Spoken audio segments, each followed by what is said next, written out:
ముఖ్యమంత్రి Revanth Reddy real estate agent గా పనిచేస్తూ అవినీతి సొమ్ముని ఢిల్లీకి పంపుతున్నారని Qutbullapur BRS MLA KP Vivekanand Goud ఆరోపించారు. తన వ్యక్తిగత శ్రేయస్సు కోసమే ముఖ్యమంత్రి పనిచేస్తున్నారని వివేకానంద్ గౌడ్ విమర్శించారు. ముఖ్యమంత్రి కలల ప్రపంచంలో ఉన్న కల్పిత నగరం కోసం నిర్ణయాలు తీసుకుంటున్నారని వివేకానంద్ అన్నారు.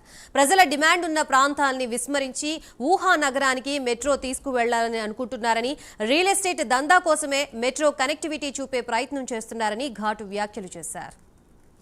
మరి ఇక్కడ ఫోర్త్ సిటీ ఊహల్లో ఉన్న సిటీ ఏదో ఊహానగరం అనుకుంటాము. ముఖ్యమంత్రి గారి యొక్క ఫ్యాంటసీస్, ఆయన ఊహల్లో కలలలో బతుకుతున్నాడు. ఇంకా కూడా నాకు నగరం ఉన్నట్టు, నగరంకు అన్ని చేసినట్టు. మరి అక్కడ భూములన్నీ కూడా తెలుస్తూ ఉంది. ఈ ఫోర్త్ సిటీ పేరు ఇప్పటికే భూములన్నీ కూడా అక్కడ పెద్ద ఎత్తున మరి అక్కడ కొనుగోలు జరుగుతూ ఉన్నాయి. ఇన్నర్ ట్రేడింగ్ జరుగుతూ ఉన్నట్టు అక్కడ స్పష్టంగా అర్థమవుతా ఉన్నది. మరి ఇక్కడ నిజమైన నగరం డిమాండ్ ఉన్న ప్రాంతాన్ని విస్మరించి తన ఊహానగరానికి మెట్రో రైలు తీసుకెళ్ళడం జరిగే ప్రయత్నాన్ని మేము అతి తీవ్రంగా ఖండిస్తూ ఉన్నాం. తన ఊహానగరాన్ని గురించి ఉన్న నగరాన్ని విస్మరిస్తూ ఉన్నారు.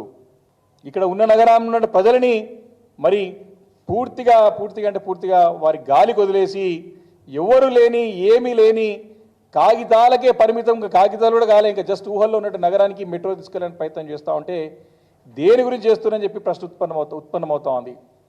దీన్ని బట్టి కేవలం ఇది తన రియల్ ఎస్టేట్ దందా కోసానికి, రియల్ ఎస్టేట్ వ్యాపారం కోసానికి ఎలా అయితే బిల్డర్లు ఒక నమూనా గీసి ప్లాన్ గీసి ప్రీ బుకింగ్ చేస్తారో తమ వెంచర్లో ఉండే ఫ్లాట్లని కానీ విల్లాలను కానీ, అదే రకంగా ముఖ్యమంత్రి గారు అక్కడ స్థలాలను కూడా కొనుగోలు చేసి ప్రీ బుకింగ్ కింద బిల్డర్లకు అప్పైపడానికి మరి మెట్రో కనెక్టివిటీ చూపెట్టే ప్రయత్నం చేస్తున్నది స్పష్టంగా అర్థమవుతోంది.